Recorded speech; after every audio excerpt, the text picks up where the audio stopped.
Hi, everyone. Welcome. And it is so exciting to have everyone here. This is Natasha from NextWork. And today we are inviting a very, very special guest, Kobe, to come and have a chat with the NextWork community. So if you haven't joined the NextWork community yet, or you're wondering, oh, what is NextWork? We're all about learning cloud. We're all about learning AWS through hands-on projects. And it is a very exciting community where you can do hands-on projects, ask questions, and also support each other as you continue in this journey of, taking your first steps in cloud.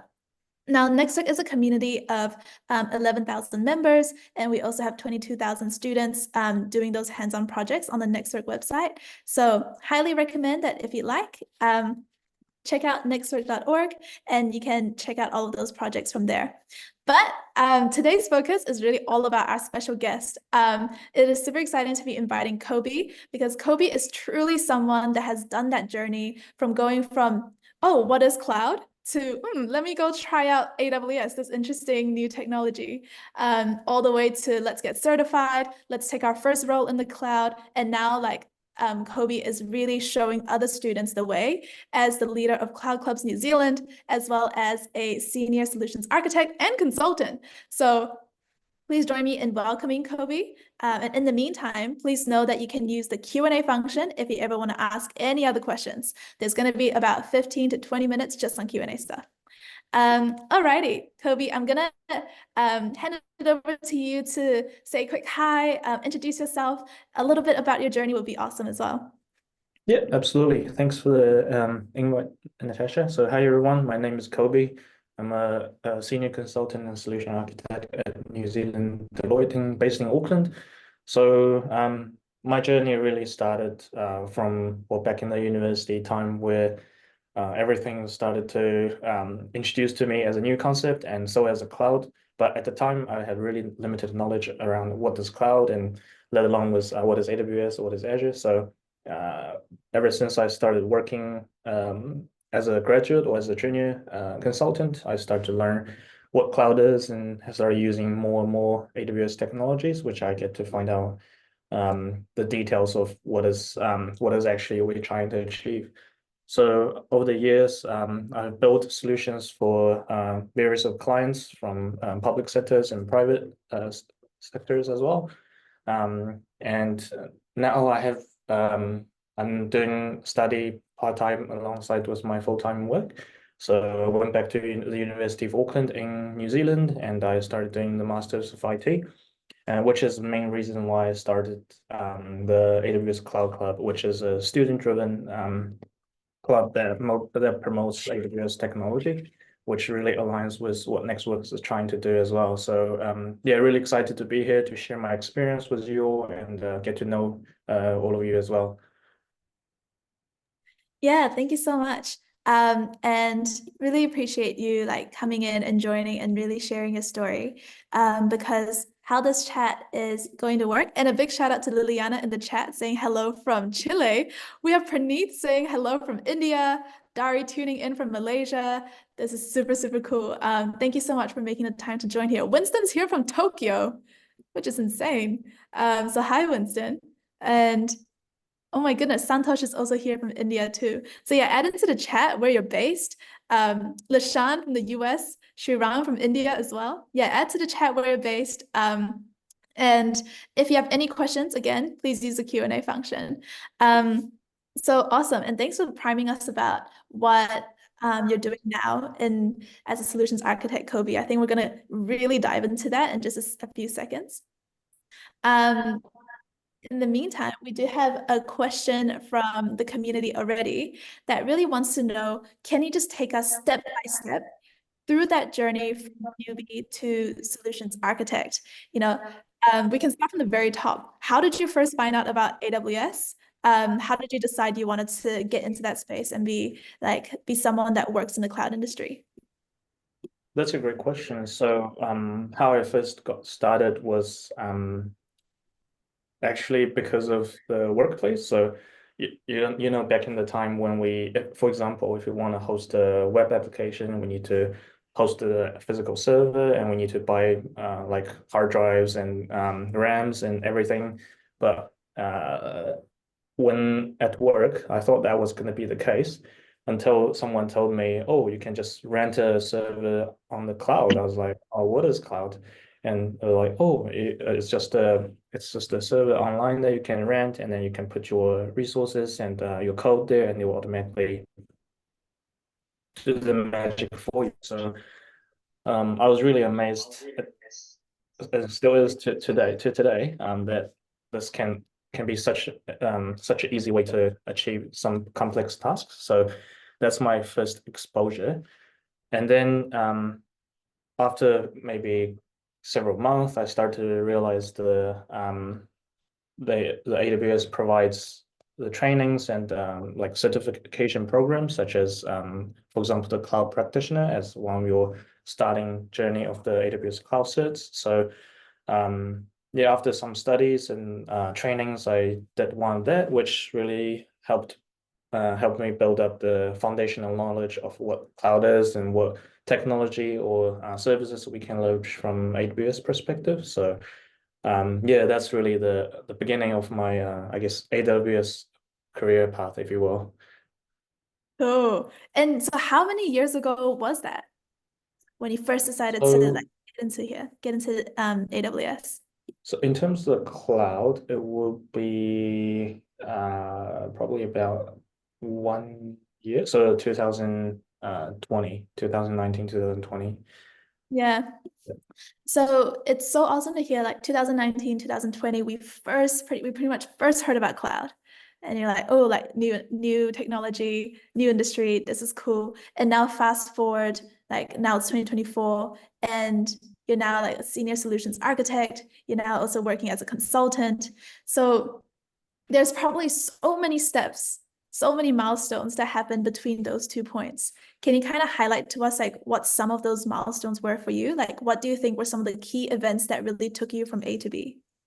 Yeah, 100%. That's a really good question. So, I would say to get started is always going to be the hardest part because knowing that uh, when you don't have any background at all, then you start a new area, that's always going to be the most challenging step to take. But for my experience is because I had the opportunity to work on some projects that's using AWS technology and which I believe if you look up the NextWork website, the first project is something you can use with AWS. So it's really cool. Have a check on that in case you haven't. So yeah, from my experience, it's really just a combination of work and also I'm fascinated with how easy it could be comparing to, for, let's say, 20 years ago, how servers are hosted. So it's just really mind blowing to me, and I'm a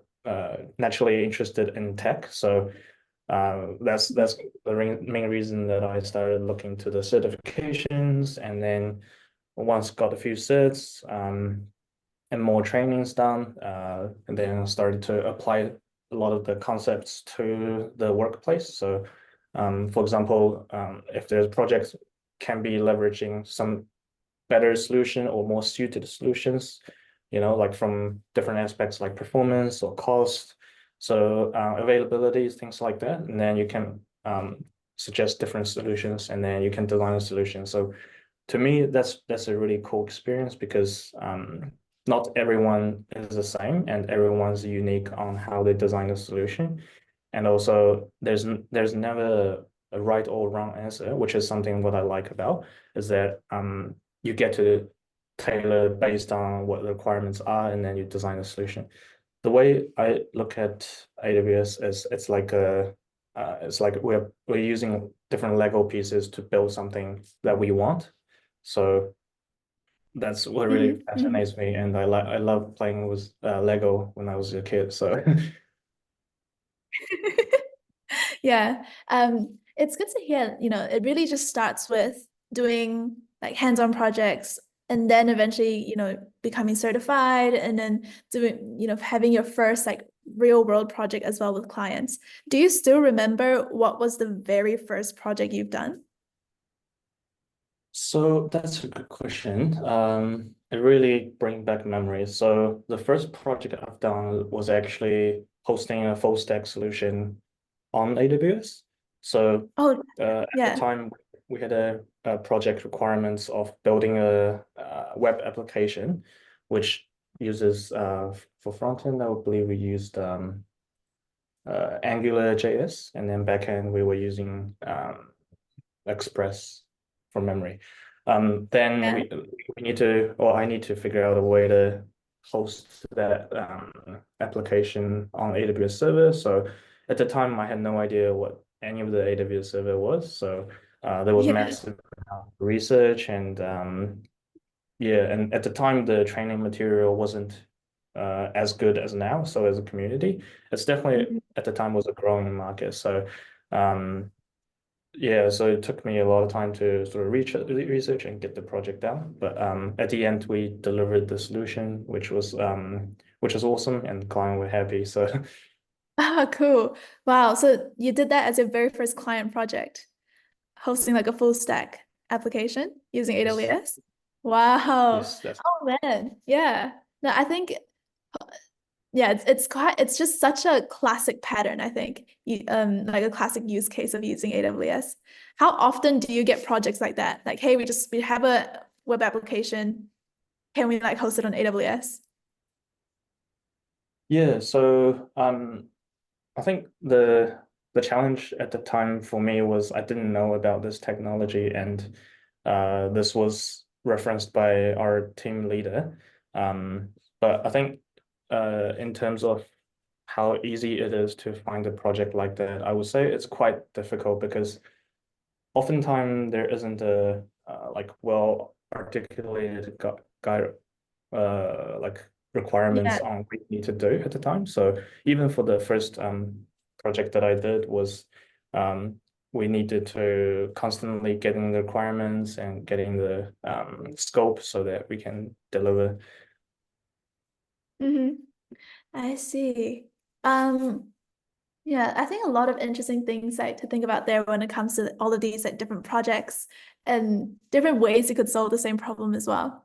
I'm gonna pivot into a question that was submitted by the community. So Karen asked, um, thanks, Kobe. This event is exactly what I need as a cloud beginner.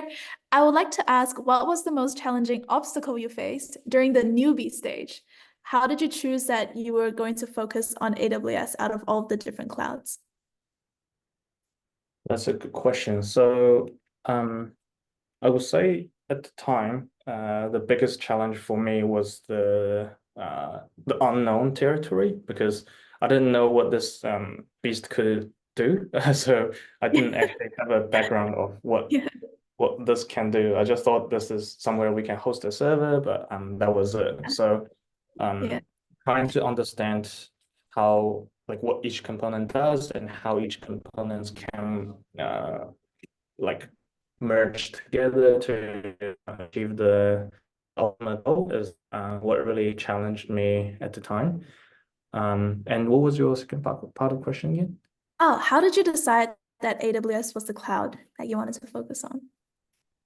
Oh, so there are various of reasons. So obviously AWS was one of the first cloud vendor that ever went on market, and they have a really good user base as well, which promote, like Q&As or documentations. So Yeah. they're really good at in terms of the community side. So that's definitely one of the big reason. And also, it's just because the cloud adoption at the time, AWS plays a dominant role, which is, I believe it still is to current day. I think its market share was there maybe is around maybe 30 something percent. So it's still a Yes. dominant Yeah. player now. So yeah, Yeah. On that point though, I think something that's been coming up more and more lately, even in the community, is like multi-cloud because everyone's also like recognizing that a lot of the time it's not just AWS. Like it is pretty rare for some of the top solutions in the world to be dedicated to like one single cloud provider only. Yesterday, I was also having a chat with one of our community members. So shout out to Nico. He's also on the call right now. And he was having a call with like other students who are also learning other clouds, and everyone's just thinking like, oh, like everything's so connected. Can you tell me a little bit about that for yourself, like as a solutions architect? How often are you seeing like multi-cloud approaches? How important is it to be learning other clouds, or when you're starting out, should you just focus on one? Yeah, absolutely. So in the concept of multi-clouds is essentially leveraging the different cloud vendors' capabilities to achieve your business requirements. So in my experience, a lot of the larger organizations are actually using multi-cloud approach just because Mm, at the end of the day, it's still a vendor. So yeah. database at the moment, sorry, the data center is at the moment is in the closest one in Sydney. So there are a lot of architecture concerns around that area, which is why they wanted to have, like multiple vendors just in case um, something didn't Mm, go well with one, they can always choose the other as a backup, or they want to have like the highest sort of availability from two vendors. And different cloud can have different advantages as well. So um, in terms of how they choose is they can also relate to the cost, which I believe, especially in the current market, is still a big thing to consider. Are you able to hear me? yeah. Yeah. I think But, the oh, camera might be yeah. like stuck at the moment. Oh, yeah. We got you now. We got you Okay, now. there we It's all go. good. Thanks for checking. So, Yeah. yeah, we're back. Was everyone else able to hear me from the Yes. audience? So on what your was. We'll check. So, Maximus, can you also chuck it in the chat just in case? Oh, but everyone else can hear. Yeah, Maximus says yes as well. Oh, shout out to Awesome. everyone for saying yes. Thank you so much, everyone. Um, that's so sweet. Everyone's still saying yes in the chat. That's so sweet. Thank you so much, everyone. Um, so what you're saying here is multi-cloud definitely exists. And then also a lot of the top companies are using a multi-cloud. Do you mind spilling like what that kind of collab looks like between those different clouds? Like, is it usually a specific other vendor that they connected with? Like, is there a collab? Is there like another cloud provider that works especially well with AWS in your experience? So they're all very similar in terms of what the capability they can provide from one vendor to the other. Um, Mm, Obviously, for Azure, because in New Zealand we are quite dominant by the Microsoft product, so like it integrates well, especially if you're using Microsoft AD, which is like how the users are managed internally from the organization. So it's going to be easier integration if you're choosing Microsoft product. But if your company is really data driven, a lot of data analytics that's involved, then GCP is one the good option as well. And mm, for for AWS is it's a it's a combination of all, in my opinion, and obviously it leverages a lot of like other advantages as well, so mm, like community and like because as an organization, if you're looking for people, then it will be it will be easier to hire as well, especially if there are a lot of AWS engineers or solution architects and stuff. So that's just one aspect, but yeah, there are obviously like a lot of reasons on why they choose one over the other, or they have multiple. So yeah, I guess one of the catchy phrase of uh, solution architect is it depends, because every organization is different and every requirement is different. So yeah, and yeah. I believe you also asked what's the second part of the question again? The how does Just whether there are like some clouds that work especially well with AWS, but it sounds like you've covered that already with like some some of your thoughts. Agreed, by the way, that a lot of the time it just comes down to what are the requirements. And also something that I've learned like personally this year is that it also really comes down to like what region you're based in, like where you're based, because popularity changes wildly actually depending on country to country, region to region. Yeah. Also, on your point about data analysis being quite popular to use GCP in those situations, like I've had many chats with actually a few community members who said like, oh yeah, I'm a data engineer or, really wanting to get into cloud from data.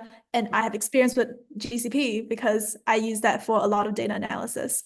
So yeah, that's really cool. Thanks so much, Kobe. You've mentioned before that you do a little bit of hiring. So by the way, we will be asking a few questions about, your opinion as an employer. So anyone in the chat, if you have any questions about that specifically, add that to the Q&A as well. Yeah, before we go into the next part, I also just wanted to say a big shout out to Chris and to Joe for having your cameras on because it makes a real difference to like everyone that's speaking. I'm sure Kobe appreciates it too. So anyone else in the call right now, if you don't mind like turning on your cameras for a little bit to give Kobe a wave, say hi. I think that'll be awesome. Waving hi back. Hey, Nico's camera on. Mark has it. Liliana, Victor, Rahul, Praneeth. Oh my gosh, Praneeth's here.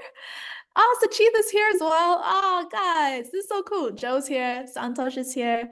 Yeah, we've got lots of people with their cameras on. It makes a real big difference. So thank you so much. Yeah, Mitchell's here as well. It's actually so cool that Mitchell's background is a photo of himself as well. Like you just get double Mitchells. And a big shout out to Winston. I remember you're based in Tokyo and you have your camera on too. Thank you. Balaji Macreen. Thank you so much for being here. All right, everyone. Now we're going to pivot into part two of this, Q&A, this conversation. It's all about the present, like right now. What are you doing right now as a solutions architect? Because a lot of us in the community, we like to talk about, the solutions architect associate or things that we want to do like potential careers people want to get into. And solutions architect is such a popular one. I know Praneeth was like so hyped about this call, especially because he's like, oh, like this is something that I really want to know about. So let's just talk about the today for you for a little bit. Let's start small. Tell us like what's on your agenda for this week. Like what are you working on this week? It's almost like just walking us through the day to day or the week to day, week to week for a solutions architect. Yeah, absolutely. So I just wanted to clarify that every organization's solution architect can mean different, and I'm only speaking from my experience. So for my day-to-day or week-to-week, well, again, it depends on the clients or it depends on the work. But for this week, so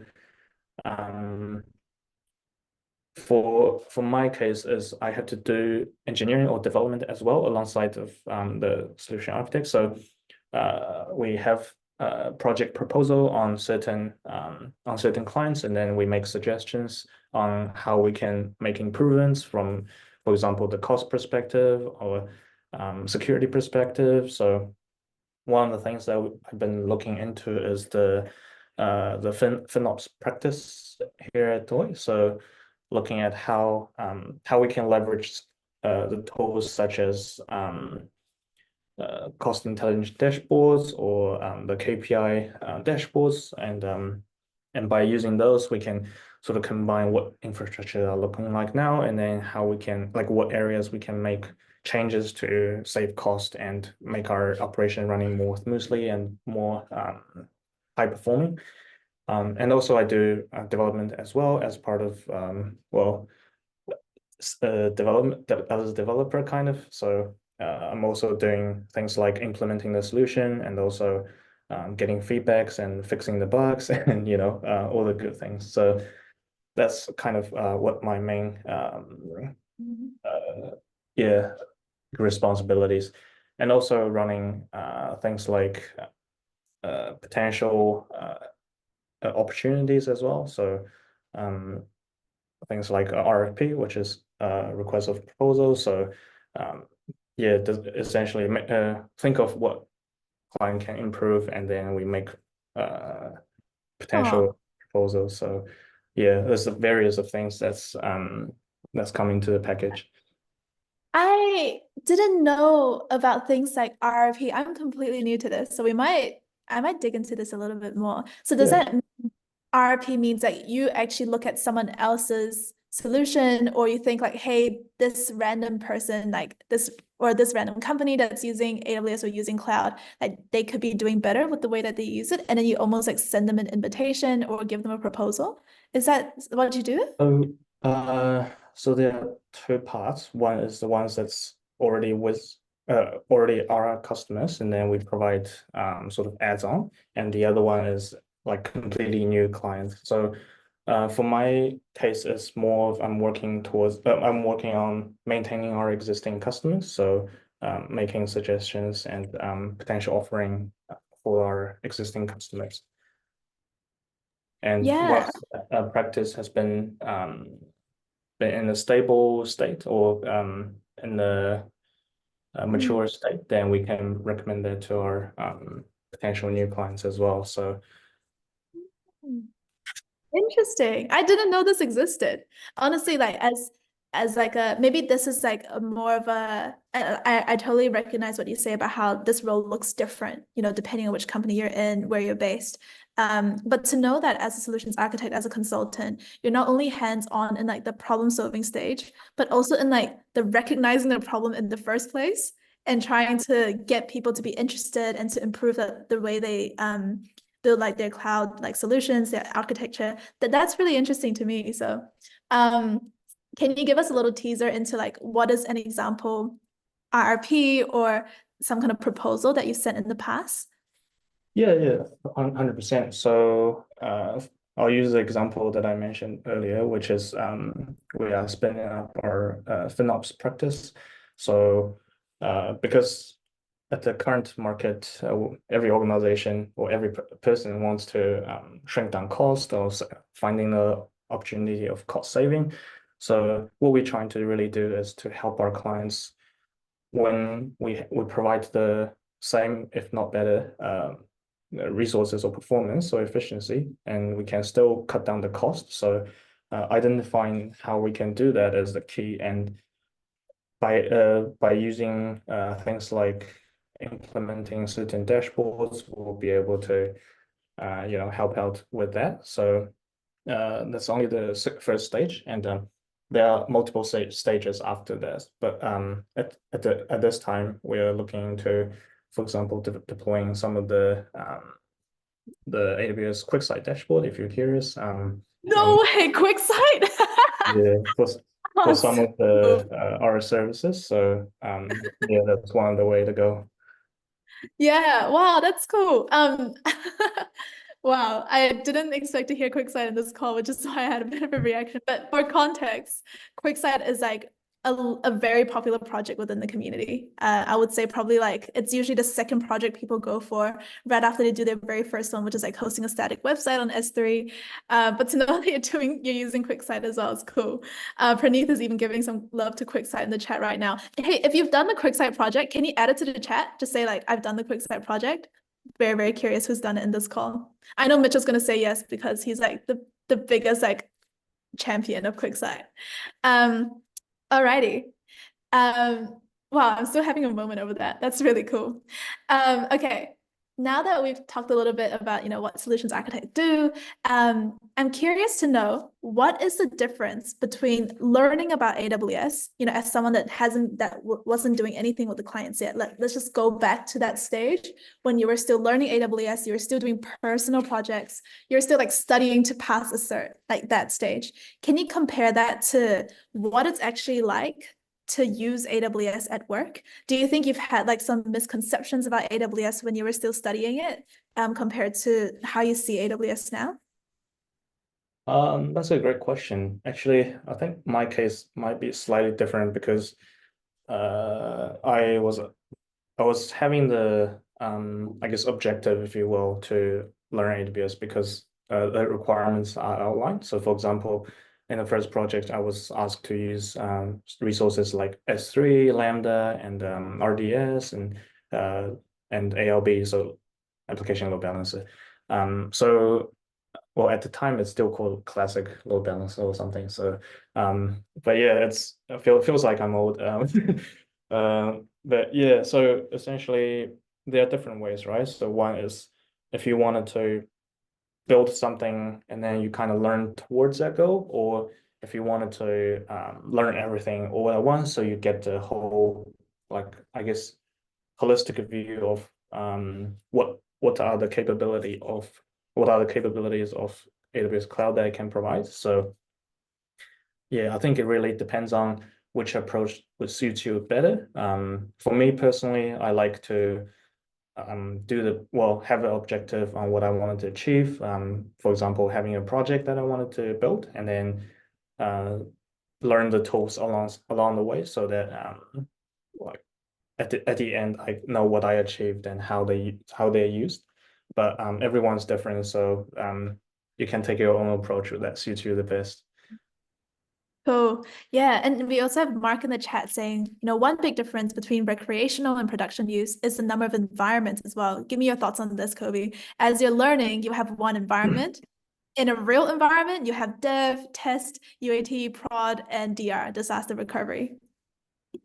Yeah, absolutely. So I mean, at the early stage, it will always be in the dev environment, right? Because we don't want to push something to the production and break something. So we want to ensure that everything is working as expected, at least from the design point of view.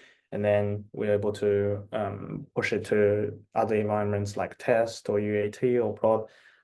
So I would say for if you're building a project, dev environment will be the environment that you interact with the most. And especially, I guess, once you reach into, for example, if you started working and then you wanted to have multi environment setup, not just it's a good practice to do, but also it keeps your security and your system or application in the right state, so that you always have a working application instead of, Mm. something breaks with one commit push or so.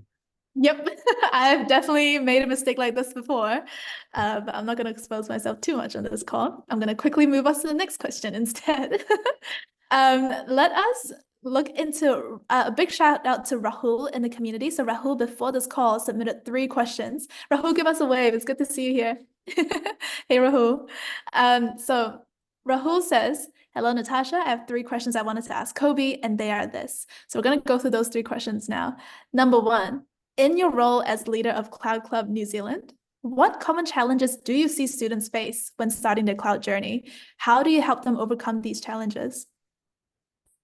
Wow, that's a really spot on question. So I think every student's or like they always learn things from university, but not always they get to practice on the things that you learned. So for example, they really learn like heavily on the theory part, but for the implementation side, at least from the university experience that I had, is really dominated by the theories. So, writing reports or writing thesis, reading literature reviews, and um, all those good things. So the key differentiator of, I guess, the challenge is that they're really seeking for the practical opportunities to upskill their, for our cases, cloud experience. And then um, not always the platform provides that. So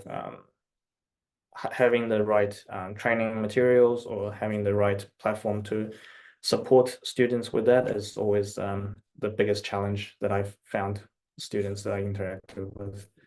Yeah, yeah. And I know NextWork were like huge promoters of doing, hands-on projects. The NextWork community, the NextWork platform is all about NextWork projects. But honestly, we also recognize that when you're in this learning journey, you're probably not looking at just one resource. You're probably consulting many to really build like this full learning experience that can help you get certified, really build your understanding about AWS from all different perspectives, for example.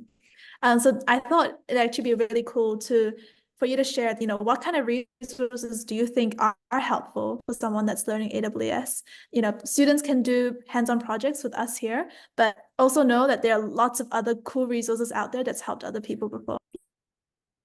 Yeah, absolutely. So just on top of my head, I actually had to check with the NextWork project. They all look amazing, which I highly recommend. And also, if you interested in, for example, let's say other platform, you could look at AWS official website. They also have some good training materials, and I believe they have a so normally the training and certificate they have AWS certifications, which is like foundational, associate, and professionals and specialists. But they also have a thing called AWS badges. So I believe there's one badge that is for free, which is called Cloud Practitioner. So it's an easier version to get hands-on, and then you get to play around that as well. And for other platform, Udemy also has some good courses that's available if you're learning towards a certification. And and yeah, I think that's all that I can think of for now. But Oh, there's tons of great resources online. So and ChatGPT always helps. So you know. ChatGPT does help. Nah, I think that honestly deserves a special shout out too. Cool. So now Rahul's second question was, how do you balance staying current with rapidly evolving cloud technologies while managing those day-to-day responsibilities as a solutions architect? That's a great question. So I think doing the certification is definitely a big the, the easiest way to stay up to date. And also working day to day, it can be like this new service that came out that we can use, or this so because they always keep changing the services that they provide, so from functionality point of view or capability point of view. So it's easier to stay up to date if you're in the system already and then you're trying to make improvements. At the Mm, same time, listening to so in AWS, they have a event called reInvent, and they also yeah, have different summits available every year. So um, what I would recommend is sign up to those sessions and just listen to those online. You don't have to be there in person. I mean, if you want to, of course you can. But just the easiest way is sign up to those sessions, and every year during the event, I believe it's this year is beginning of December. So they always have new services or new things that they release. So if you want to stay up to date, I guess the nature of IT is always evolving, right? So yeah, keep an eye out on that, and yeah, I think that would be the best way to stay current. absolutely agree.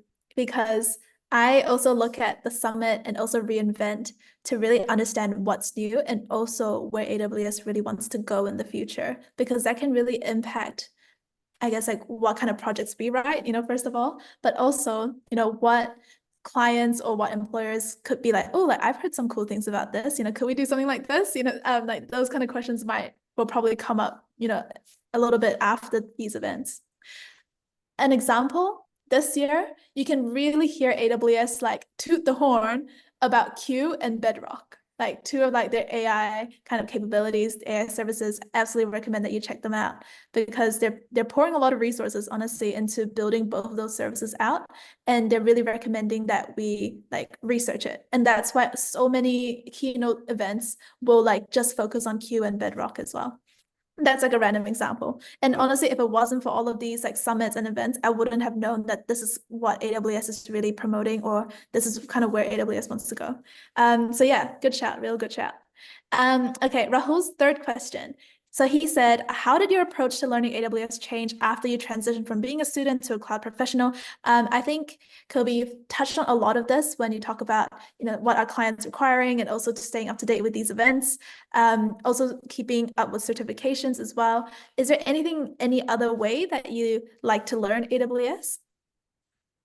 Um, yeah, so I think it's we are reaching to a stage where there are so many informations that's available online, and there are so many, good tutorials or good implementation that have been done from different blogs or bloggers.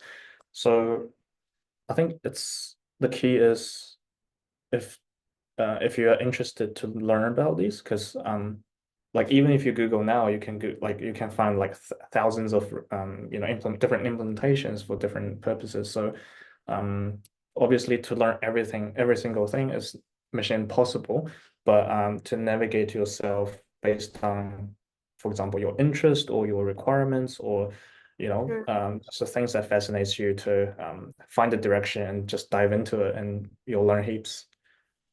Yeah, that's pretty wise. It's almost like instead of looking at everything that's out there in the world, it's like start from within. Look at yourself. Like, what do you want to do? And then like kind of go from there to figure out, oh, what in the AWS space like offers that, or what in the cloud space in general. So yeah, thank you for that. I think as someone that's also trying to keep up to date and learn, it can get real overwhelming.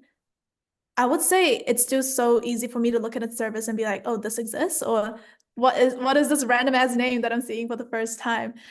So it's true that if you like really start from like what you're interested in, you will start to look at material with a bit more confidence, with a bit more interest, and it's probably a lot easier to learn as well when it's something that you're interested in.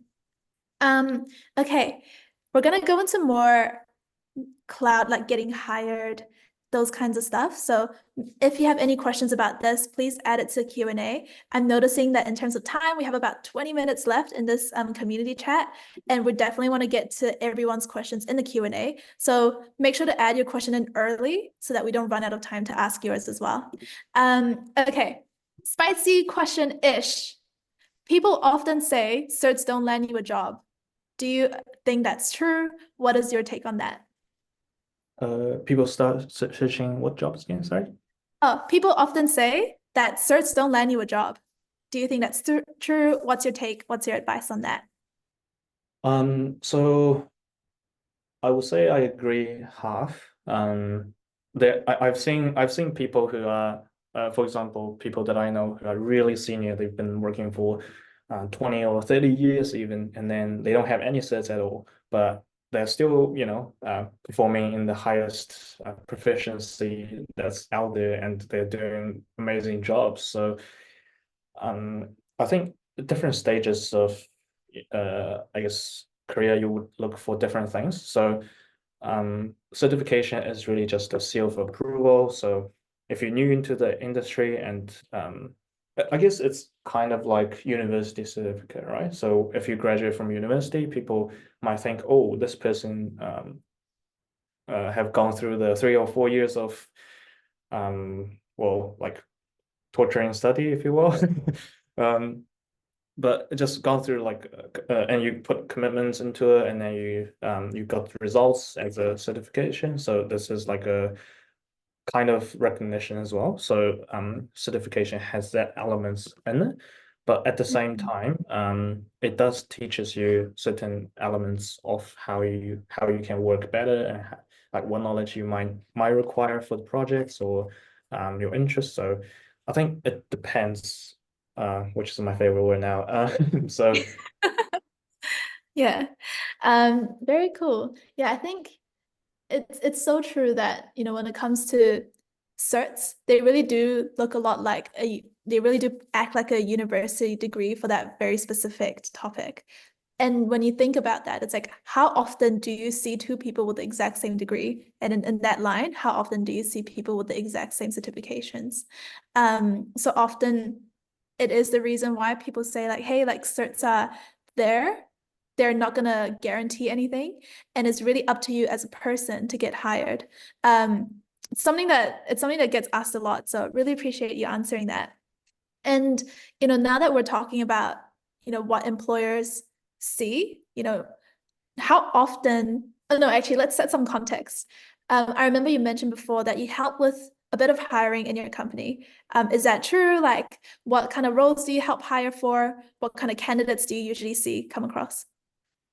so previously, because I also moved from organizations to organizations, so there are various roles over the time, but I do see there's a growing market for, especially in the cloud space, because it's just so prevalent that pretty much all the organizations that I've touched are using. Might be biased, but Yeah. um, it's such a hot topic now that it helps with uh, environment, and this also helps with organizations where they can just rent and then rent the services, and then they don't have to purchase the hardware. So maybe think of that as if Hmm. you can't purchase a house at the moment, you rent a house, so you have the freedom of paying like the less amount of money, and then you get to go everywhere. You get to try different properties. But if you, for example, purchase the house, you might Hmm. have to stuck in that house for a certain period of time, or I mean, obviously it's more complex than that, but I'm just giving like a high level view of yeah, I Yeah. guess the differences. So, and one thing that we look out for really is about, because for more junior role, it's more about if this person is keen to learn, what's the attitude like, because the organization can always teach you how to do things, but they can't teach you how to be a good person or be a good team player, right? Because it's it's easier, I would say. It's not impossible, but yeah, the technology wise, it's always easy to teach, but yeah, there are other aspects that they also put in the equation. So yeah, I think those Yeah. are things that we really look out to from junior's perspective. For more, I guess, intermediate or senior, we obviously the salary will be higher as well. So that means higher expectations. So we could look at your experience, or think what, like how you pass the coding challenge, or how you um perform on certain questions and stuff like that. So yeah. Yeah. Yeah. And just on that, I'm very, very curious about this specifically. So I'm going to ask a few more questions about this. So Yeah, does that sure. mean your current company, you've been on the other side of that before? So instead of the person applying for the job, you've been on the other side before, like seeing people's CVs, helping with interviewing people, helping with like carrying out those like technical challenges. Have you been on that other side before?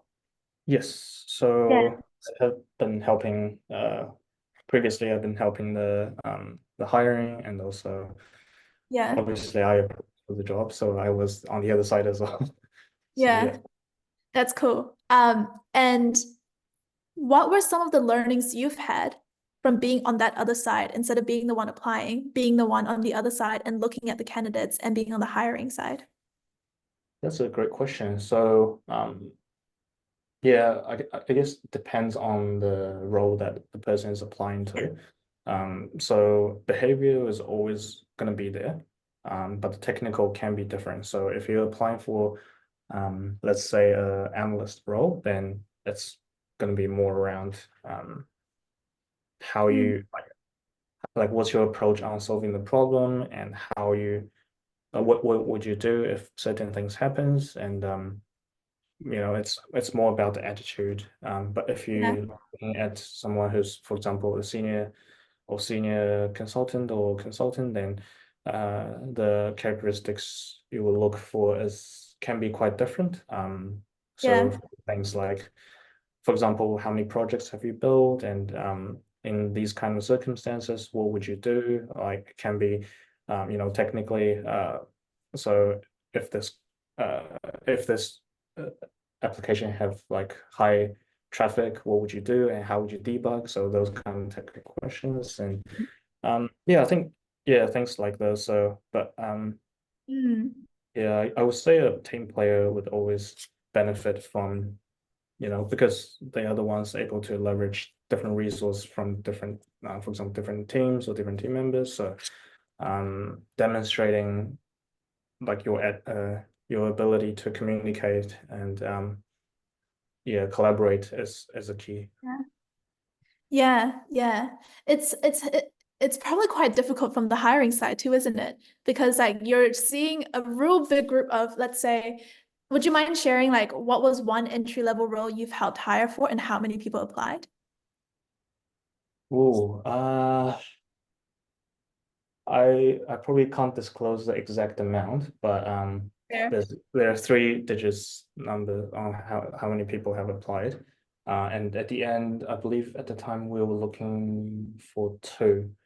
Um, Yeah, yeah, so I'm not sure what's the market this year, but in the previous years of experience, there was one time that were like that. So um, mm, yeah, that's kind of the skill at the Yeah. time. But yeah, it can be different.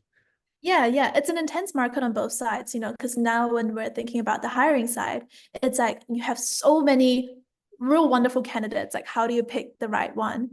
And then the fit becomes like such a different equation for every single company as well. So when you look at the successful candidates that were hired, who were the two that were hired, can you share a little bit about what were the things that set them apart? And it can be very, very personal reasons, like on the company. But just really curious, like out of the hundreds, two were selected. What ended up becoming the reason for, those two joining the team? So I would say at the time we were looking for people who's keen to learn and who's wanting to contribute, and also not Mm, just about your technical achievement, but I mean that's definitely in the equation, but the weight can be different. So if you're working on something side projects that you can showcase during the for example the interview or to the meet and greet, then that's definitely a big bonus because we get to visually see what you're building on and what you achieved. So that's yeah. I guess different people have different ways, but for those that we hired, yeah, they really did a great job on showing what they've done. Even though they don't have a lot of experience, yeah, they were still doing a lot of things like volunteering or side hobbies or side projects. So I things hobbies. like that. So that really stood out to me at the Yeah. time. Yeah, it's really a case of show, not tell, huh? Like it's not really about how well they answered an interview question. It's really like what was everything they were showing. Well, That I guess it's kind of combined. So yeah, yeah, like the way they answered the questions kind of shows how they can communicate and how they can deliver the message to you. So um yeah. yeah, I guess they are all like go hands in hand. Yeah, yeah, very, very good points. Cool.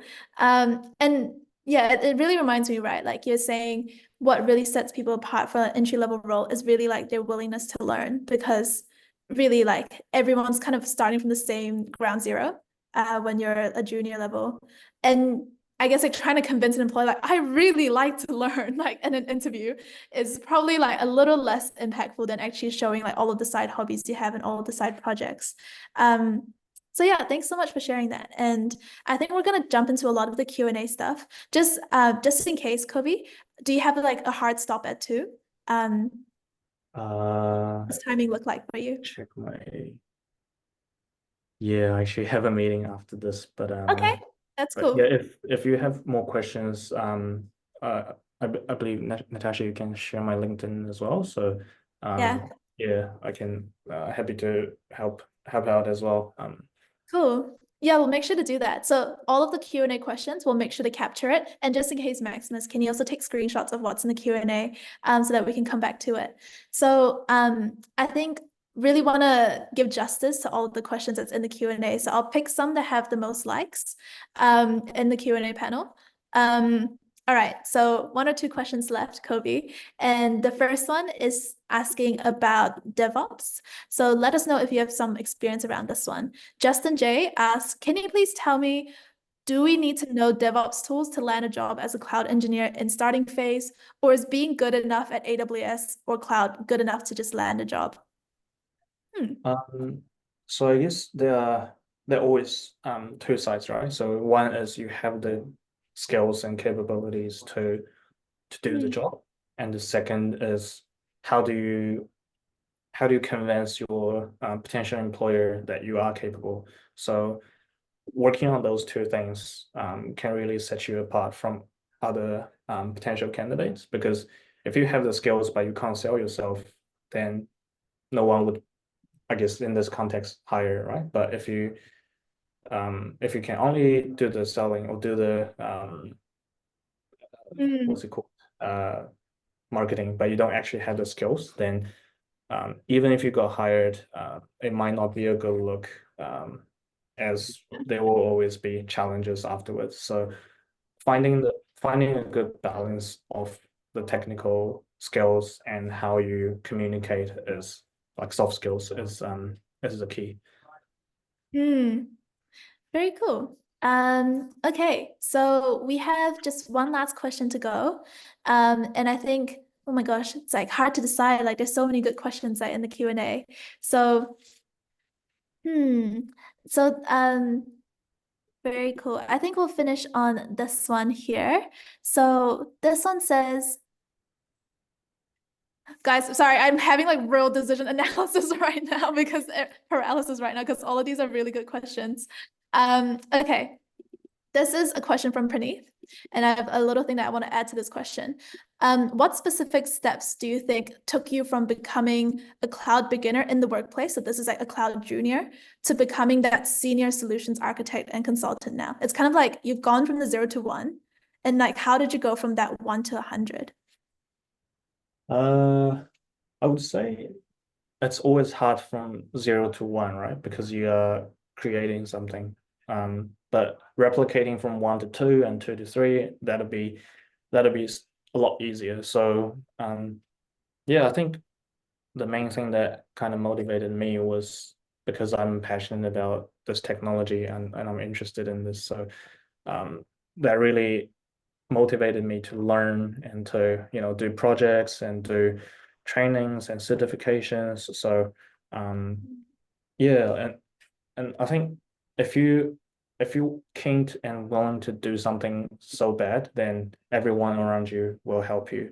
So that's my experience in my company because they like so the my managers are really supportive on helping me do the trainings and helping me achieve what I wanted career-wise and life-wise, and they also look after us really well too. So I think it's about you, you Yeah. want to do something that and you find the support system that can help you to reach there.